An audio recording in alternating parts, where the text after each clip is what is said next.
Jardim. Bom, para começar, eu quero só fazer algo para a gente entender onde a gente está. Aqui é a Câmara de Vereadores e não um estádio de futebol, beleza? Então a gente... Por favor. Nós precisamos... O seu tempo está garantido, vereadora Estela. Nós precisamos seguir a sessão com calma. Nós temos tempo, mas reafirmo.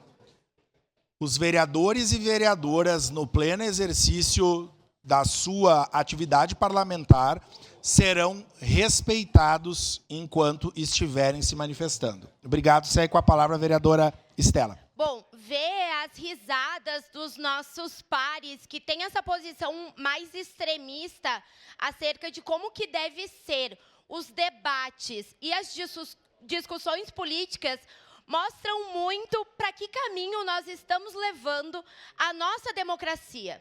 Estamos levando o parlamento caxiense a um nível tão baixo, de tanto desrespeito, onde a gente não consegue aceitar o diferente.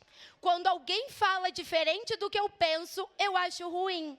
E, bom, aqui dentro é um espaço onde o diferente tem que ser ouvido. O governo federal destinou mais de 100 bilhões para a reconstrução do Rio Grande do Sul. Uma reconstrução que, sim, foi necessária, porque a gente vive um momento de aquecimento global no mundo, que impacta diretamente na nossa natureza, nos nossos biomas. Quando a gente flexibiliza, quando a gente retira tantas leis de proteção ambiental, como o que ocorreu aqui no Rio Grande do Sul, pelo governador Eduardo Leite e deputados que votaram favoráveis, e o mesmo que ocorreu no âmbito federal, a gente vê que se a gente tem que culpar alguém pelo que aconteceu, a gente culpa o que está fazendo com que o aquecimento global esteja em níveis tão altos, fazendo com que a gente tenha tanta chuva e agora, por exemplo, tanta seca. O que encarece os alimentos, o que faz com que as pessoas percam suas vidas, suas casas, e o que faz ser necessário, extremamente necessário, o aporte dos 100 bilhões de reais para a reconstrução do nosso Estado. E aqui, eu acho que todos nós conseguimos fazer essa matemática básica, inclusive quem está nos assistindo, que menos 100 bilhões é menos 100 bilhões. Então, a gente não está... Eu peço a palavra, senhor presidente. Acrescendo... Vereadora Estela, nós vamos suspender a sessão, por favor. Reabertos os trabalhos, segue com a palavra a oradora a vereadora Estela Balardim. Bom, então, para resumir, a gente entendeu que teve esse impacto de dinheiro mesmo, foi 80 bi, então isso causa sim um déficit no orçamento, e a gente pode aqui pegar o exemplo de outra coisa muito ruim que aconteceu, não só no nosso estado, mas a pandemia que assolou o Brasil inteiro também causou um déficit, porque dinheiros precisaram ser aportados para resolver aquela situação.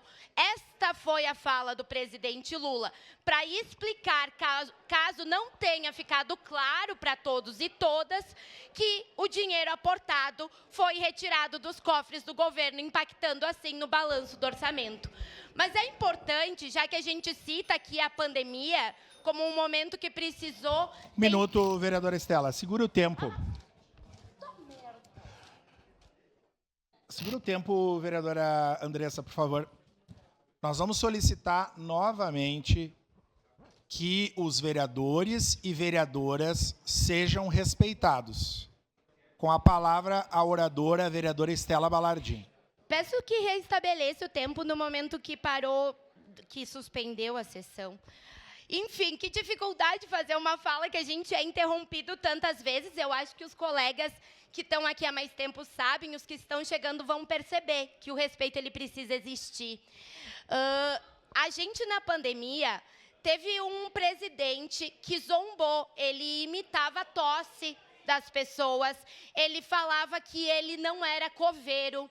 Ele disse para uma deputada que ela não merecia... Só um minutinho, vereadora Estela, suspendemos a sessão. Para finalizar o raciocínio. Então, nós tivemos, de fato, alguém na presidência que zombou das pessoas que estavam com Covid, das suas tosses, das perdas dos seus familiares. Uma pessoa que falou para uma deputada, e ser mulher parlamentar, e aqui divido com as minhas outras 6 colegas, que difícil seria ouvir que nós não seríamos estrupadas porque a gente não merece, porque a gente é feia demais. Acho que o estupro ele não pode não acontecer por causa disso, e o presidente falou isso. Então, a gente aqui também não pode ser seletivo nas falas que a gente critica. Eu acho que sim, o presidente Lula se equivoca muitas vezes, eu acho que a gente tem que pautar isso, acho que a gente tem que querer que os nossos representantes nos representem da melhor maneira possível, mas é também importante a gente fazer uma leitura da nossa conjuntura como um todo. E entender que a gente já ouviu coisas muito mais absurdas e essa extrema-direita, que agora utiliza disso de forma eleitoreira, ficou calada na época que isso estava acontecendo. Muito obrigada. Obrigado, vereadora Estela.